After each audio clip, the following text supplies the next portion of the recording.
प्रस्तुत है कार्यक्रम post box number 111। Post box number 111। साथियों, आप जानते हैं कि पोस्ट बॉक्स नंबर 111 माननीय प्रधानमंत्री जी द्वारा मन की बात में छुए गए कुछ प्रमुख बिंदुओं का विस्तार है और आज बारी है पोस्ट बॉक्स नंबर 111 खोलने की। मैं महेंद्र करता हूं आपको नमस्कार। कार्यक्रम को आगे बढ़ाने से पहले सुनते हैं माननीय प्रधानमंत्री जी द्वारा मन की बात कार्यक्रम में व्यक्त किए गए ये विचार। मेरे प्यारे देशवासियों, जब कोई तीर्थ यात्रा पर निकलता है तो एक ही भाव सबसे पहले मन में आता है, चलो बुलावा आया है। यही भाव हमारे धार्मिक यात्राओं की आत्मा है। ये यात्राएं शरीर के अनुशासन का, मन की शुद्धि का, आपसी प्रेम और भाईचारे का, प्रभु से जुड़ने का माध्यम है। इनके अलावा इन यात्राओं का एक और बड़ा पक्ष होता है। ये धार्मिक यात्राएं सेवा के अवसरों का एक महा अनुष्ठान भी होती हैं। जब कोई भी यात्रा होती है तो जितने लोग यात्रा पर जाते हैं उससे ज्यादा लोग तीर्थ यात्रियों की सेवा के काम में जुड़ते हैं। जगह जगह भंडारे और लंगर लगते हैं। लोग सड़कों के किनारे प्याऊ लगवाते हैं। सेवा भाव से ही मेडिकल कैंप और सुविधाओं की व्यवस्था की जाती है। कितने ही लोग अपने खर्च से तीर्थ यात्रियों के लिए धर्मशालाओं की और रहने की व्यवस्था करते हैं। साथियों, लंबे समय के बाद कैलाश मानसरोवर यात्रा का फिर से शुभारंभ हुआ है। कैलाश मानसरोवर यानी भगवान शिव का धाम हिंदू, बौद्ध, जैन हर परंपरा में कैलाश को श्रद्धा और भक्ति का केंद्र माना गया है। साथियों, 3 जुलाई से पवित्र अमरनाथ यात्रा शुरू होने जा रही है और सावन का पवित्र महीना भी कुछ ही दिन दूर है। अभी कुछ दिन पहले हमने भगवान जगन्नाथ जी की रथ यात्रा भी देखी है। ओडिशा हो, गुजरात हो या देश का कोई और कोना, लाखों श्रद्धालु इस यात्रा में शामिल होते हैं। उत्तर से दक्षिण, पूरब से पश्चिम, ये यात्राएं एक भारत श्रेष्ठ भारत के भाव का प्रतिबिंब है। जब हम श्रद्धा भाव से, पूरे समर्पण से और पूरे अनुशासन से अपनी धार्मिक यात्रा संपन्न करते हैं तो उसका फल भी मिलता है। मैं यात्राओं पर जा रहे सभी सौभाग्यशाली श्रद्धालुओं को अपनी शुभकामनाएं देता हूं। जो लोग सेवा भावना से इन यात्राओं को सफल और सुरक्षित बनाने में जुटे हैं, उन्हें भी साधुवाद देता हूं। साथियों, तीर्थों के लिए आस्थाएं हमारे रोम रोम में बसी हैं और तीर्थाटन हमारी सनातन संस्कृति का एक विशिष्ट और अनूठा हिस्सा रहा है। इन दिनों देश भर में तीर्थ यात्री अपनी आस्था के सफर पर हैं। 5 सालों के अंतराल के बाद लिपुलेख और नाथुला के जरिए कैलाश मानसरोवर की तीर्थ यात्रा भी शुरू हो रही है। लगभग 900 तीर्थ यात्री कैलाश और मानसरोवर की इस दिव्य तीर्थ यात्रा का लाभ उठा पाएंगे। सिक्किम के नाथुला दर्रे से जा रही तीर्थ यात्रा को लेकर कुछ बातें हमारे साथ साझा कर रहे हैं सिक्किम सरकार के अतिरिक्त मुख्य सचिव Shri CS Rao. After entering here, that is taking 13 to 14 days. They will be in China, then they will come back. Same day they are coming to Gangtok. Then next day they are flying to Delhi. Then first batch they are going to reach here on 15th of June. Last batch they are departing. That is 10th batch they are departing on 24th of August. So in between all the some 500 people they are going to 10 batch. But so far if you see after starting the monsoon they have started, then regular rainfall it is there. So far by God's grace NH10 is not closed. We are putting all our efforts to open that with the help of Government of India. We are that NH10 is open. Very recently maintenance responsibility has been given from State PWD West Bengal to NHIDCL. They are already working on that. That's why in between sometime they are closing the national highway only for few hours, not a full day. That lot of improvement is there.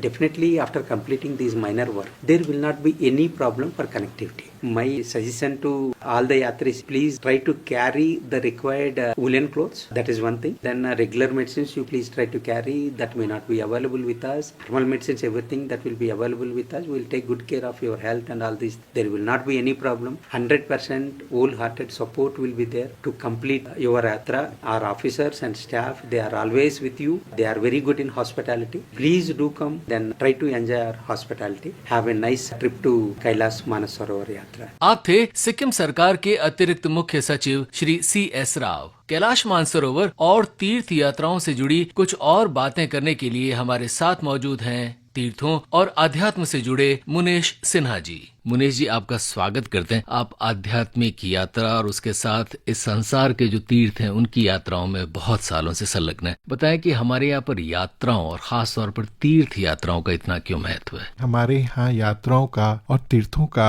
आज से नहीं, जब से हमारा सनातन exist कर रहा है तब से हमारे पूर्वजों ने इन चीजों की महत्वता को रखी है। इसका रीजन सिर्फ ये था कि आप जो घर के पास की मंदिर होती है वहां जाके पूजा करते हैं तो आपका मिलना बहुत लिमिटेड लोगों के साथ होता है। लेकिन जब आप तीर्थ पे जाते हैं तो सिर्फ आप अपने साथ अपनी शरीर नहीं लेके जाते, लेकिन अपने साथ अपना कल्चर लेके जाते हैं, अपनी मानवता लेके जाते हैं, अपनी विराट दृश्य लेके जाते हैं। और वहां भी आपके अलावा और भी जितने लोग आते हैं वो भी अपने अपने देश के, अपनी अपनी जगह के कल्चर, उनकी भाषाएं, उनका अनुशासन, उनकी सोचने की तरीका, तो ये जो मिक्स होती है तो एक बहुत सुंदर सा गुलदस्ता बनता है। और भारत आज इतना सुंदर गुलदस्ता के रूप में एग्जिस्ट कर रहा है, इसका रीजन ही सिर्फ ये है कि हमारे ऋषि मुनियों ने, हमारे पूर्वजों ने बहुत दूर का सोच के तीर्थों का अरेंजमेंट किया और आज हमारे पास इतने सुंदर सुंदर तीर्थ हैं। लोग घर से निकलते हैं तो उनकी पानी बदलती है, हवा बदलता है, स्वास्थ्य बदलते हैं, उनकी अवेयरनेस चेंज होती है और उनकी सोच में एक विराट अस्तित्व आता है, अपनापन आता है, सब में एक देखते हैं और एक जो है वो हम सबको एक करता है और भाईचारा बढ़ती है, जिससे कि मानवता को बहुत बहुत सपोर्ट मिलता है। मुनीष जी, एक और चीज है कि हमारे यहाँ पर जो ज्यादातर तीर्थ स्थान है वो विकट स्थानों पर बने गए, यानी ऐसी जगह जहाँ पर पहुंचना सुगम नहीं है। इसके पीछे क्या कारण था? एक्चुअली क्या है कि जो भी ऊंचाइयां होती हैं, चाहे वो कैरेक्टर की ऊंचाइयां हो, हमारे संस्कार की ऊंचाइयां हो, चाहे प्राप्ति की ऊंचाइयां हो, ये ऑलवेज बहुत मेहनत के बाद मिलती हैं। आप अगर बहुत मेहनत करते हैं अपने जीवन में तो आपकी ऊंचाइयां कहीं और होती है। ठीक उसी तरह से भगवान को देखने या उनका दर्शन करने के लिए जैसी जगह चुनी गई है, वो जब तक आपके अंदर सच्चा भक्ति नहीं होगा तब तक आप इतनी दूर ट्रैवल नहीं करेंगे। तो ये बहुत क्लियर है कि जितनी भी ऊंचाई पे हमारे तीर्थ स्थानों को रखा गया है उसके पीछे बहुत बड़ा रीजन है कि जब आदमी ऊपर की तरफ जाता है तो उसकी ग्रेविटी नीचे आती है और वो 100% एक ट्राइंगल शेप में, पिरामिड की शेप में उनकी केंद्र ऊर्जाएं ऊपर उठती हैं। और जब आप ऊपर ऊर्जा उठती हैं तो आपकी अवेयरनेस में जो भी नेगेटिव थॉट्स हैं वो धीरे धीरे खत्म होनी शुरू होती हैं, पॉजिटिविटी आपकी तरफ आनी शुरू होती है। तो तीर्थ को जो ऊंचाइयों पे रखा गया उसका रीजन ही बहुत यह है कि आपकी अवेयरनेस की भी ऊंचाई बढ़े, आपका हेल्थ अच्छा हो। और खास करके आप जब पहाड़ों पे जाते हैं तो आप जाने अनजाने में ट्राइंगल शेप, जो पिरामिड का शेप होता है, चारों तरफ से घिरे होते हैं। और जब वहां उस दौरान आप जाते हैं तो आपकी जो मूलाधार है, आपके जो चक्रास हैं, उसकी एनर्जी अपलिफ्ट होनी शुरू होती है और वो सहस्त्र की तरफ जाना शुरू होती है। ऊंचाइयों पे जितने तीर्थ हैं उससे हमारा सिर्फ सूक्ष्म जागृति भी होती है, सूक्ष्मता की ऊंचाइयां बढ़ती है, प्लस हमारा ऑक्सीजन अच्छा होता है, हमारा शरीर अच्छा होता है। हमारे ऋषि मुनियों ने, हमारे भारत के जितने द्रेष्टा रहे हैं उन लोगों ने ऐसा सोचा है और उन लोगों ने किया। और सच में इसमें मैं देख रहा हूँ बहुत सारे जो लोग चल भी नहीं पा रहे हैं उनकी हिम्मत उन्हें खींच के लेके जाती है। और जब वहां जाते हैं तो उनका एक चेंज आता है, उनके कॉन्फिडेंस में एक चेंज आता है, उनकी विराट सोच में एक चेंज आती है। तो ये सच में बहुत ही सुंदर सजाया गया एक चीज है। तो इसे यूं माने कि धर्म और अध्यात्म के साथ इन तीर्थ स्थानों के निर्माण के पीछे विज्ञान भी जुड़ा हुआ है। विज्ञान भी जुड़ा हुआ है और स्वास्थ्य लाभ भी जुड़ा हुआ है। क्योंकि हम सिर्फ अगर घर में रह के पूजा करें, घर में रह के हम ध्यान करें तो क्या होगा कि हमारी जो अवेयरनेस है वो लिमिटेड रह जाती है। लेकिन जैसे ही हम घर से बाहर आते हैं तो परिवेश में जैसे ही पानी बदलता है, हवा बदलती है, तो हमारी अवेयरनेस की दशा भी बदलती है। अवेयरनेस की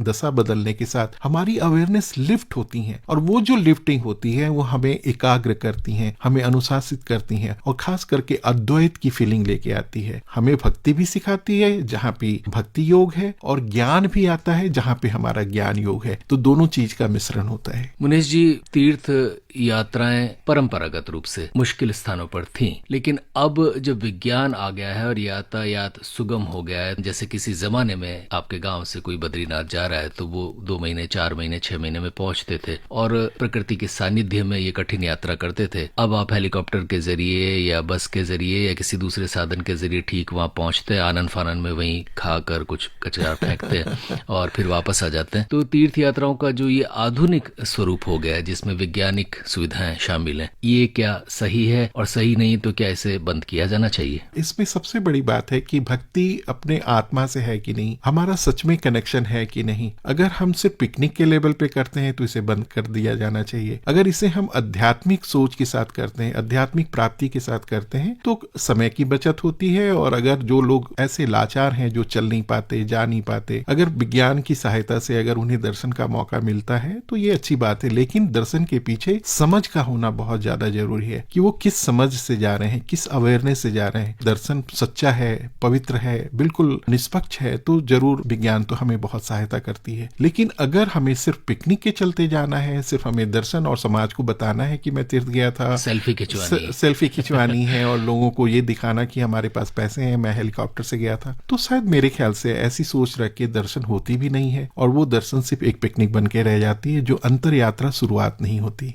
मनीष जी, तीर्थ यात्राओं के पीछे बहुत सारी परंपरागत सुंदर बातें रही। जैसे किसी गांव या कस्बे से किस जमाने में कोई व्यक्ति तीर्थ यात्रा पर जाता था तो ऐसा माना जाता था कि उनके साथ पूरा गांव चला गया। और बहुत सारी जगहों पर तो ये तो था कि भाई ये अगर जाकर आए हैं बद्रीनाथ या केदारनाथ या किसी दूसरी जगह तो उस व्यक्ति को छू लिया तो हमें भी वो पुण्य मिल गया। और ये एक पक्ष हुआ। दूसरा पक्ष ये भी कि तीर्थ यात्राओं के साथ साथ ये परंपरा अभी भी मौजूद है। जहां जहां तीर्थ यात्राएं होती हैं, लंबी यात्राएं होती हैं, थोड़ा बहुत सरकार के स्तर पर भी होता है, लेकिन बहुत सारे लोगों के स्तर पर उसमें बहुत सारा सहयोग होता है। कुछ लोग लंगर लगाते हैं, कुछ लोग भोजन की व्यवस्था करते हैं, कुछ पानी की व्यवस्था करते हैं। ये सारी चीजें भी हमारी तीर्थ यात्राओं से जुड़ी रही हैं। ये कितनी प्रासंगिक हैं और इनका अभी तक बना रहना, बचा रहना, क्या हमारी संस्कृति का चलायमान होने का एक बहुत बड़ा प्रमाण नहीं है? सच में बहुत बड़ा प्रमाण है। जैसे कि मैं कैलाश गया, कुंभे में मैं अकेला था जो मैं कैलाश के दर्शन करके आया, और मैं वहां जाके सिर्फ अपने लिए नहीं, अपने पूरे परिवार के लिए, अपनी पूरी समाज के लिए, अपनी पूरी कॉलोनी के लिए, अपने पूरे देश के लिए, अपने पूरी जगत के लिए, पूरी यूनिवर्स के लिए, पूरी प्रकृति के लिए, जीव जंतु के लिए मैं प्रे किया और मानसरोवर के जल से उनको तर्पण दिया। जो शरीर में है वो, जो शरीर में नहीं है वो, उनके सबके लिए मैं उनका रिप्रेजेंटेटिव बना और मैं उनके लिए प्रार्थना करके आया। जब मैं आके अपने गांव में बोला कि और बताया कि मैं कैलाश में आप सबके लिए प्रार्थना की है, तो सब लोग मुझे टच किए, सब लोग मुझे आशीर्वाद दिए। ये प्रथा हमारे हिंदू समाज में और हमारे सनातन वे ऑफ लाइफ में ऐसी रही है कि समाज का एक भी व्यक्ति अगर तीर्थ करने जाता है तो उस समाज को लगता है कि मैं पूरा समाज उसके साथ गया है। और जब वो सफल होके अच्छे से दर्शन करके सबके लिए प्रार्थना करके जब वो वापिस आता है तो सब लोग सोचते हैं कि मेरा एक दूसरा शरीर, एक्सटेंडेड बॉडी हमारा, जो दूसरी जगह गया और हमारे लिए प्रार्थना करके गया। तो ये वननेस की तो फीलिंग आती ही है। और हम लोग का समाज इतना खूबसूरत, इतना बढ़िया गूथा हुआ है हमारे बुजुर्गों के, हमारे जो श्रेष्ठ रहे हैं, हमारी जो हजारों साल की परंपरा है, इतनी सुंदर गुथी हुई है, इतना सुंदर बुना गया है कि उस समाज में एक खूबसूरती की चीज है कि जब एक बंदा भी बाहर जाता है तो उसके साथ पूरा समाज गया होता है। जब वो वापिस आता है तो पूरे समाज के लिए दुआ मांग के लेके आता है और पूरी प्रकृति के लिए, पूरे समाज के लिए, इस दुनिया में शांति लाने के लिए, इस दुनिया में हर समय समझ बनी रहे।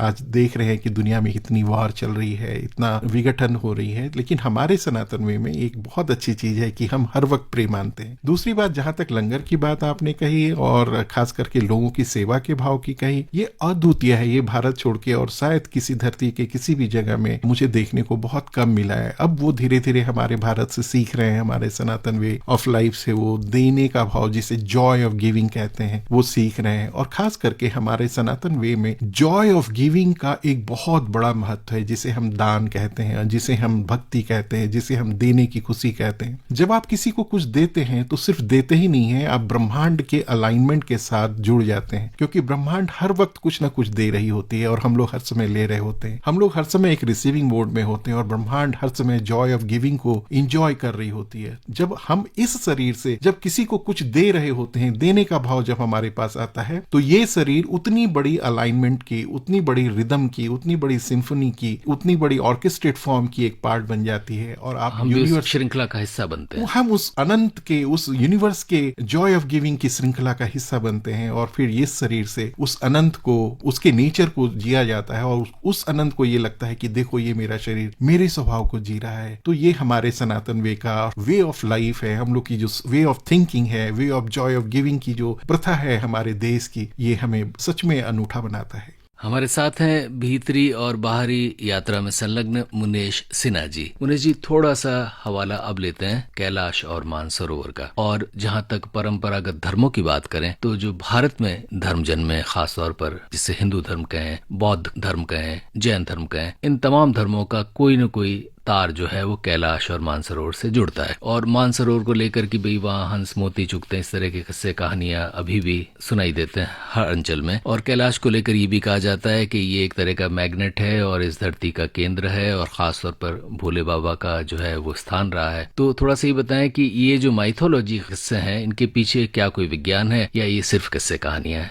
ये किस्से कहानियां नहीं है, इसलिए कि 5000 साल इवन उससे भी ज्यादा हमारे शास्त्रों में ये वर्णित है कि शिव का वास। शिव एक्चुअली क्या होता है? शिव का मतलब होता है कल्याणकारी। शिव को अगर हम शाब्दिक अर्थों में समझें तो उसका मतलब होता है कल्याणकारी। और कल्याणकारी उस फाइनल कॉन्शसनेस को भी कहते हैं जिसमें कि शक्ति समाई हुई है। अर्धनारीश्वरी शिव को बोला गया है, जिसमें शक्ति भी है और प्रकृति भी है, जो पुरुष भी है और प्रकृति भी है। तो कैलाश एक ऐसी जगह है जहाँ दिशाएं जाके समाप्त हो जाती हैं, दिशाएं वहां पे एक हो जाता है, चारों तरफ हमें वननेस दिखता है और हमारी अवेयरनेस की अपलिफ्टिंग होती है, वो बहुत ऊपर होता है। वहां से 4 धर्म निकली हैं, हिंदू भी है, जैन है, बौद्ध है और एक तिब्बत की एक धर्म है, उसे मौन कहते हैं। मौन धर्म है उनका, जो सिर्फ प्रकृति और नेचर पे विश्वास करते हैं। तो हम तो उस देश की कृतज्ञता, उस देश की महानता से अभिभूत हैं कि जिस देश में कैलाश था, अभी वो पार्ट तिब्बत का और वो तिब्बत का पार्ट तो पहले था, अब हाँ, चीन का हिस्सा, अब वो चीन का हिस्सा हो चुका है। लेकिन कुल माले में अगर बहुत पुरानी बात करें तो वो हमारा हिस्सा था और हमारे जितने तीर्थंकर थे सब वहीं से आए, वहीं से ये सारी चीजें परंपरा आई हमारे देश में। और कैलाश की जो अनुभूति है वो शब्दों में वर्णन नहीं की जा सकती है, इसलिए कि मैं खुद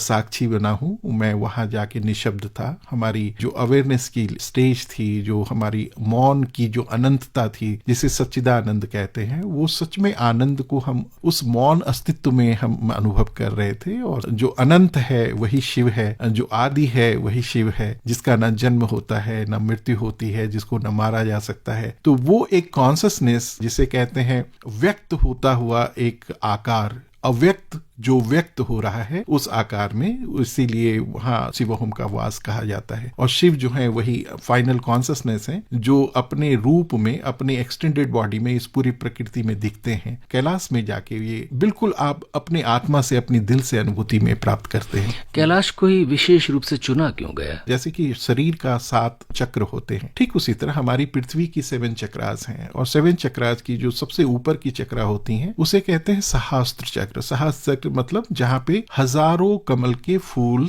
और उसके ऊपर बैठे हुए शिवा। पृथ्वी का जो सहस्त्र चक्र है वो कैलाश है। और वो कैलाश में जब जाते हैं तो वहां पे जो ऊर्जाएं हैं, जो वहां की अनुभूति है, जो वहां की पावर है, वहां का जो पवित्रता है, वो आपको फाइनल स्टेट ऑफ कॉन्शसनेस, जहां निशब्दता आ जाती है, जहां शून्यता आ जाती है, जहां आप इनफाइनाइट में मर्ज हो जाते हैं। और infinite can not be 2, infinite कभी 2 नहीं हो सकता। इनफाइनाइट जब भी होगा तो 1 ही होगा। तो उस अनंत को जब आप मौन की स्थिति में वहां जाके फील करते हैं तो हमारे जितने भी ऋषि मुनि हैं, जो प्रवर्तक रहे हैं, हमारे सनातन के जो भी दृष्टा रहे हैं, उन सब का वहां अनंत को पाना, अनंत में विलय होना और फिर उस अनंत की खुशी को मानव में डिस्ट्रीब्यूट करना, इसीलिए कैलाश का बहुत बड़ा रूप है, बहुत बड़ा सही है। मुनीश जी, ऐसा माना जाता है और ऐसा प्रयास भी होता है कि कैलाश पर्वत का आरोहण न किया जाए, यानी उस पर चढ़ा न जाए और उसके आसपास ही परिक्रमा की जाती है। जी। इसके पीछे क्या कारण है? इसके पीछे एक तो आध्यात्मिक कारण है, क्योंकि जब इतनी सारी स्टोरी और इतने सारे प्रूफ जो पूरी दुनिया में आज लिखे गए, बताए गए, बोले गए, तो चाइना गवर्नमेंट ने उसको मना किया कि नहीं, इसके ऊपर चढ़ना नहीं है। इसके पहले भी जिन लोगों ने भी साहस किया है उस पे चढ़ने का, तो कोई सफल नहीं हो पाए, किन्हीं को दिशा विहीन हो गए, वो उनको पता ही नहीं चला हम किधर जा रहे हैं। और कोई अगर चले भी गए तो पता चला कि वो वहां तक पहुंच नहीं पाए, उनका शरीर लुप्त हो गया। वहां पे टाइम की गति बढ़ जाती है। जैसा कि हम खुद गए थे, मैंने देखा है कि आपकी नाखून बहुत फास्ट ग्रो होनी शुरू हो जाती है, आपके हेयर बहुत फास्ट ग्रो होने शुरू हो जाते हैं। इवन चाइना गवर्नमेंट ने ये तक जोन डिक्लेयर किया है कि वहां से नो फ्लाई जोन है, उसके ऊपर से कोई फ्लाई भी नहीं जा सकती, पूरे तिब्बत के ऊपर से नहीं जाता। हाँ, उस कैलाश मानसरोवर के ऊपर से। इसका एक बहुत बड़ा रीजन भक्ति ही कह लें या अध्यात्म कह लें या एक विश्वास कह लें जो परम शिवा के ऊपर किसी न किसी नाम से है। हम भले शिवा कह लें, कोई और उन्हें किसी दूसरे नाम से जानता है, तिब्बत में किसी और नाम से बोला जाता है, लेकिन नाम भले अलग हो, चीज तो एक ही है और अनंत का जो स्वरूप है वो एक ही है। तो उस पर विश्वास करके ये रिगार्ड देते हैं और उसके ऊपर ना चढ़ा जाता है, ना अलाउ करते हैं, ना उसके ऊपर से फ्लाइंग की जाती है। ये हमारे लिए जीत है, ये हम सब बिलीवर जो हम भक्त लोग हैं उनके लिए बहुत जीत है कि हमारी आस्था का सम्मान किया जाता है। थोड़ा सा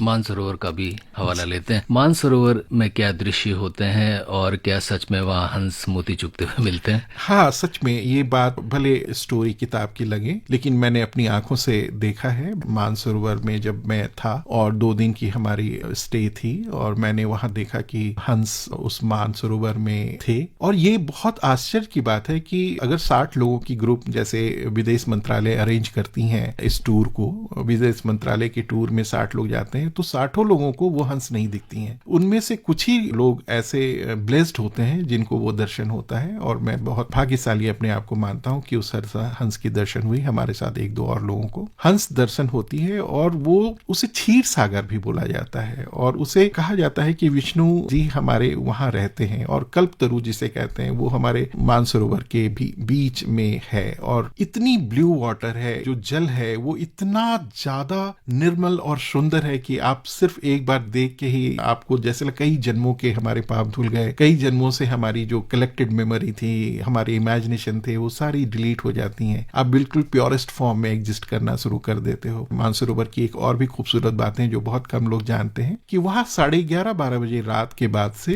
देव श्रेणियों का स्नान होना शुरू हो जाता है। वो भी 60 के ग्रुप में सारे लोग नहीं देख पाते हैं। 3 लोग को दिख रही थी, हम लोगों ने देखा। एक लाइट विराट प्रकाशित जैसे 100 सूर्यों का चमक मानसरोवर में आ रही है, आवाज आ रही है, चपाक से आवाज आ रही है और वो पूरी मानसरोवर व्हाइट हो जा रही है और वो फिर से वापस चले जा रहे हैं। लेकिन ये चमत्कारिक रूप से माना जाएगा कि कैलाश मानसरोवर अपने आप में एक अति सुंदर जगह है, एक अति सुंदर भगवान का एक बनाया हुआ उनका निवास स्थान है, जो मैं कहूंगा कि जो लोग भी जा सकते हैं वो जरूर जाएं, लेकिन समझ के जाएं, सिर्फ पिकनिक करने ना जाएं। क्योंकि पिकनिक करने से क्या होता है कि फिर वहां पे उनकी ऊर्जाएं खत्म होती हैं, फिर वो गंदा करके आते हैं और उनकी पिकनिक में उनकी सोच शिव से विलय नहीं होता है। तो शिव को समझ के जाएं कि वो अनंत है और अनंत की अवेयरनेस में मैं मर्ज होने जा रहा हूँ। ये आपके भीतर की आस्था है जो वहाँ शिव को प्रकट होते हुए देखती है, या सच में ऐसा होता है? आस्था है, आस्था है। अब आस्था को ही सच माना जाएगा। रीजन कि हमारे कई हजार सालों के जो वहां के पर्यटक रहे हैं या वहां के जो भी तीर्थयात्री हैं, सबका यही कहना रहा है। तो ये आस्था है, इसे हम आस्था का विषय ही रखेंगे। अब जब कैलाश मानसरोवर यात्रा 5 साल के अंतराल के बाद फिर से शुरू हुई है और विदेश मंत्रालय के जरिए भी और बहुत सारे लोग निजी यात्राओं के जरिए भी जाते हैं, तो आप क्या कहेंगे, जिनके लिए भी संभव वे जरूर जाएं या इंतजार करें?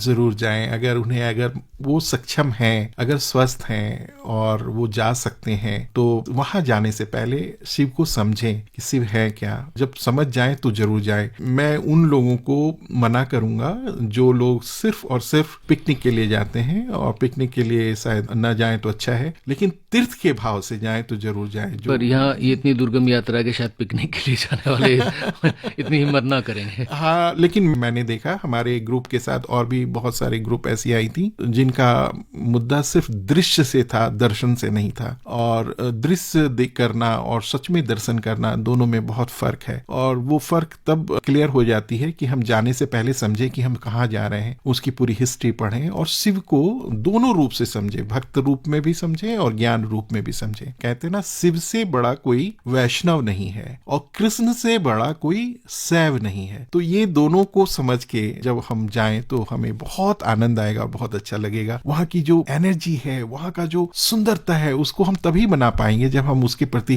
परम श्रद्धा से जाएंगे, और बहुत अच्छा लगेगा अगर हम इस भाव से जाते हैं तो। मुनीश जी, जाते जाते बाहर की जो तीर्थ यात्राएं हैं, ये करने से क्या भीतर की यात्रा का सफर भी आगे बढ़ता है और बढ़ता है? तो इसको लेकर आप अपने अनुभव के आधार पर श्रोताओं को क्या कहेंगे? मैं जरूर कहूंगा कि जब हम तीर्थ करते हैं तो बाह्य तीर्थ तो जरूरी है ही, लेकिन उससे कहीं ज्यादा जरूरत है हमारे अंदर के तीर्थ की। अगर हम अंदर के तीर्थ को बिना किए बाह्य तीर्थ करते हैं तो वो तीर्थ अधूरा होता है। हम अपने अंदर के शिव को ढूंढें, हम अपने अंदर के उस अनंत शिवोहम को अनुभव करें, उस सच्चिदानंद को महसूस करें। जब आप शिवोहम जब इस चीज को आप अनुभव करना शुरू करते हैं, हर जीव में शिव दिखता है और हर शिव में जीव दिखता है। फिर आपकी सबसे परम काम हो जाती है मानव सेवा, क्योंकि हम देखे हैं कि आप शिव को अगर मान रहे हैं और मानव सेवा आप नहीं कर रहे हैं तो वो शिव का सच्चा दर्शन नहीं है। कहते हैं कि God purest language is silence, rest everything is a poor translation of that. तो जो परम सत्य है वो आपके अंदर की मौन और वो निराकार अस्तित्व जो शिवोहम है, उसके अंदर जब आप जाते हैं, जब उससे आपकी मुलाकात होती है तो फिर आप अपने साथ साथ पूरे विश्व के एक एक कण में शिव को देखना शुरू करते हैं। आप अद्वैत के भाव को जीना शुरू करते हैं और अद्वैत आपको एक लिमिटेड से अनलिमिटेड बना देता है। और जब लिमिटेड से अनलिमिटेड आप हो जाते हैं तो जिंदगी की छोटी बड़ी बड़ी प्रॉब्लम आपको बहुत छोटी छोटी दिखने लगती है। जब तक हम लिमिटेड अवस्था में रहते हैं छोटी छोटी प्रॉब्लम हमें बहुत बड़ी बड़ी दिखने लगती है,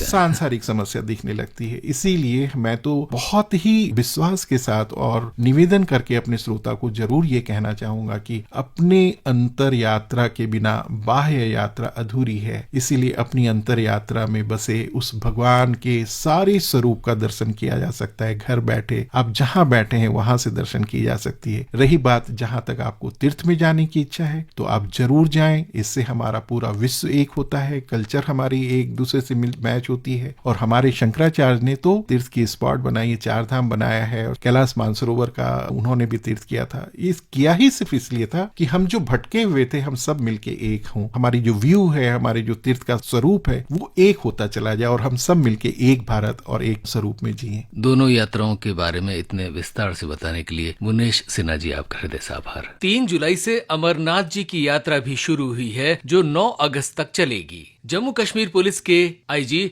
श्री वी के विर्दी से हमने जानना चाहा कि इस बार की अमरनाथ यात्रा में क्या कुछ व्यवस्थाएं हैं। देखिए, जैसा कि आप जानते हैं कि श्री अमरनाथ जी यात्रा का जो शुभारंभ है वो 3 तारीख से है। तो इसी असना में इस बार बहुत ही पहले से जम्मू कश्मीर पुलिस और बाकी जो यहाँ पे तैनात सिक्योरिटी फोर्सेज हैं उन्होंने बहुत ही मल्टी लेयर्ड सिक्योरिटी इंतजाम करे हैं, इन डेप्थ सिक्योरिटी इंतजाम करे हैं। वो सारा जो डिप्लॉयमेंट्स है काफी डीप में किया गया है ताकि जो यहाँ पे अमरनाथ यात्री जो आएंगे श्रद्धालु उनको यहाँ पे किसी भी प्रकार की असुविधा ना हो और वो अपने जो सुरक्षामय जो माहौल में है अपनी यात्रा को संपन्न कर सकें। इसके अलावा हम लोगों ने पूरे जगहों पे कुछ तकनीक का भी इस्तेमाल करा है जिसमें कि FRS कैमरास और हाई राइज मोर्चा है जो कि सर्विलेंस सिस्टम है ताकि किसी भी टाइप का जो बैड कैरेक्टर या बैड एलिमेंट इस सिस्टम में एंटर करेगा तो वहाँ वो अपने आप एक अलर्ट देता है। आपके जरिए एक और चीज मैं बताना चाहता हूँ कि हमारा जो जम्मू कश्मीर पुलिस का जो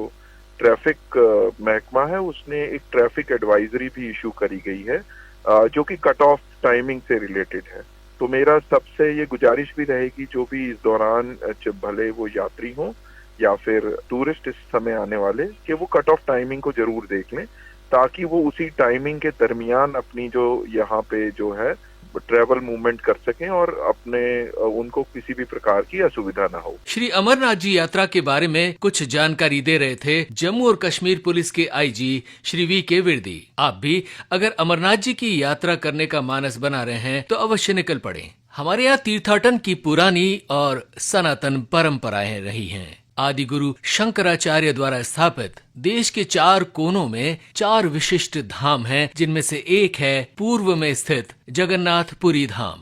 भगवान जगन्नाथ की रथ यात्राएं जगन्नाथपुरी के अलावा देश के विभिन्न कोनों में निकाली जाती हैं। इसी सिलसिले में कुछ बातें करेंगे नई दिल्ली के हौज खास स्थित जगन्नाथ मंदिर से जुड़े श्री रविंद्रनाथ प्रधान से।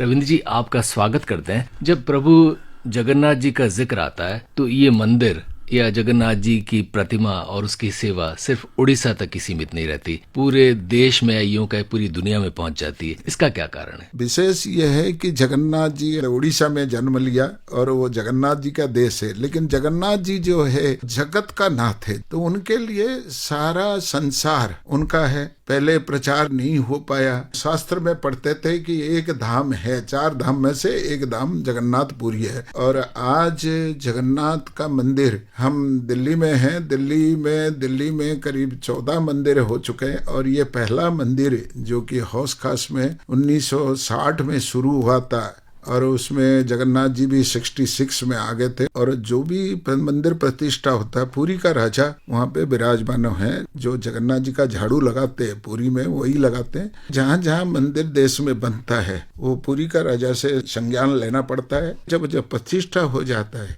वहाँ से रथ यात्रा का जो पद्धति है वो चालू हो जाती है। ये क्या अनिवार्य है कि जहाँ जहाँ जगन्नाथ जी के मंदिर होते हैं वहाँ रथ यात्रा अवश्य होती है? जो शास्त्र के हिसाब से तो अगर कर लें तो अच्छा ही है। जैसे पुरी में तो होता ही होता है, लेकिन किसी के पास फंड है नहीं है, लेकिन वो छोटा सा रथ में भी सिंबॉलिक भी चलाना पड़ता है, तो ये अनिवार्य है। वो एक अलग कहानी है, रथ में क्यों जाते हैं। तो उसमें क्या है कि जगन्नाथ जी जगत का नाथ है।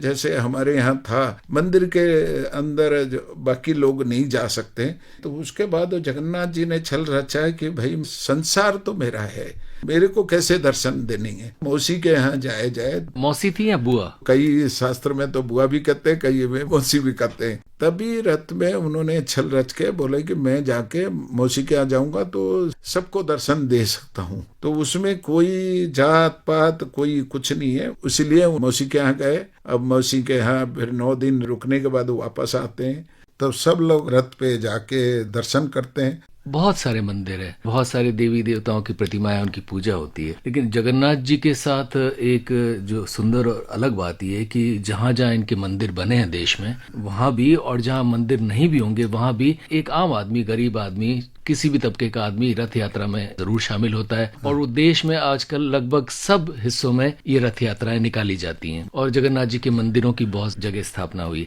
प्रभु जगन्नाथ का लोक आस्था में जगह जगह पहुंचना, इसका क्या कारण है? प्रभु जगन्नाथ जगत का नाथ है। किताब में पढ़ते थे जगन्नाथ जी एक धाम है और आखिरी धाम है। जैसे रेडियो मीडिया है चाहे प्रिंट मीडिया से जब प्रचार हुआ, प्रचार होने के बाद सबने बोला है कि हमने रथ पे दर्शन करना है। और स्पेशली कोविड के बाद जगन्नाथ के प्रति इतना आस्था बढ़ गया, हर आदमी कहते मंदिर बनाई जाए। तो मैंने सलाह दी है कि मंदिर बनाने की जरूरत नहीं है, प्रभु के पूरे प्रति आस्था होनी चाहिए। और मैं हरियाणा, राजस्थान, हिंदुस्तान में तो है ही है, से बाहर भी बहुत जगह, अमेरिका में खुद 2 मंदिर में मूर्ति भिजवाया हूँ, लंदन में भी भिजवाया हूँ। जगत का नाथ है, वो जगत के साथ जुड़ना चाहता है, प्रभु मन में बच गया। रविंद्र जी, अन्नदान का भी आपने जिक्र किया। हमारे यहाँ पर ये अन्नदान की बहुत परंपरा रही है और खास तौर पर दान देना, और उसके साथ साथ यात्राएं भी निकलती है। और यात्रा निकलती है तो उसके पीछे बहुत सारी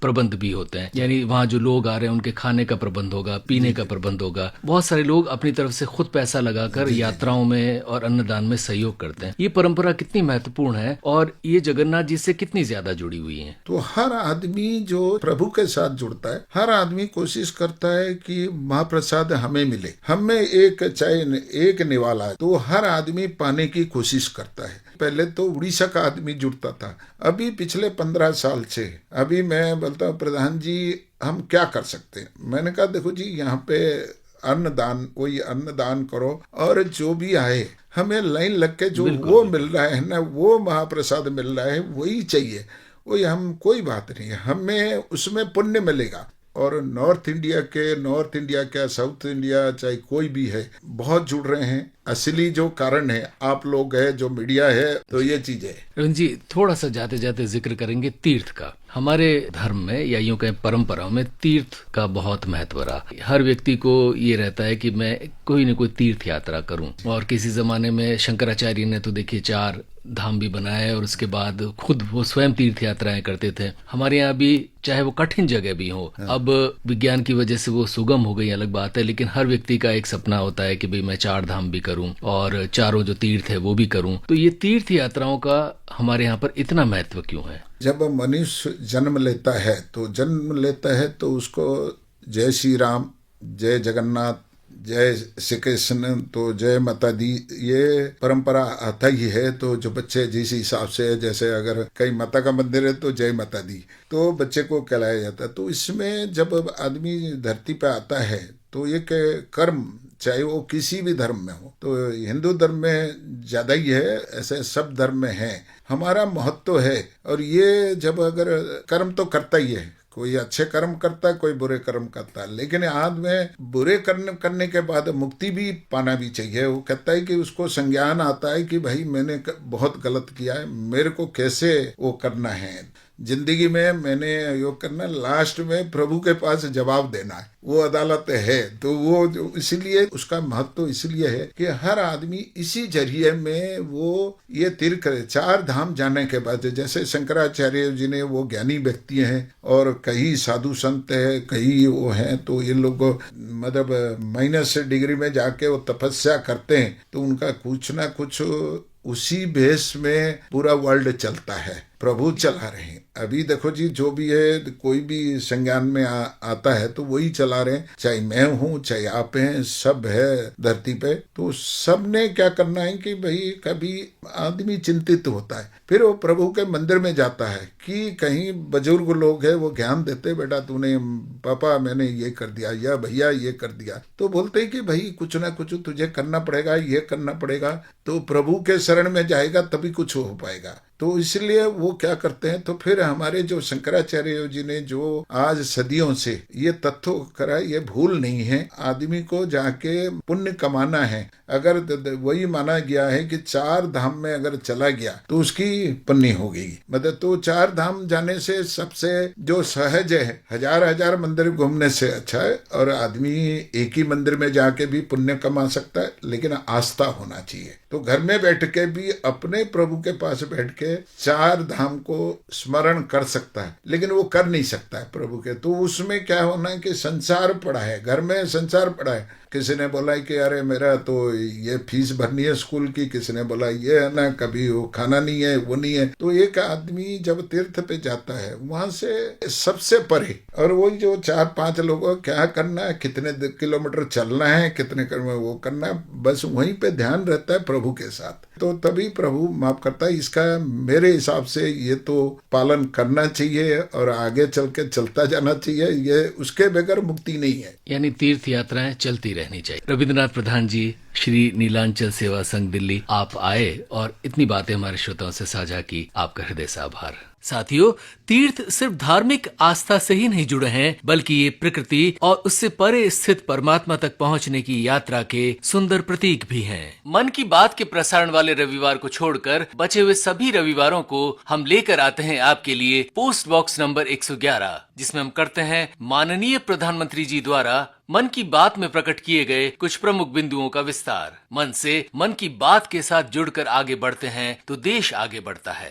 यही सिलसिला जारी रखेंगे। फिलहाल महेंद्र सिंह लालस को दीजिए इजाजत। नमस्कार।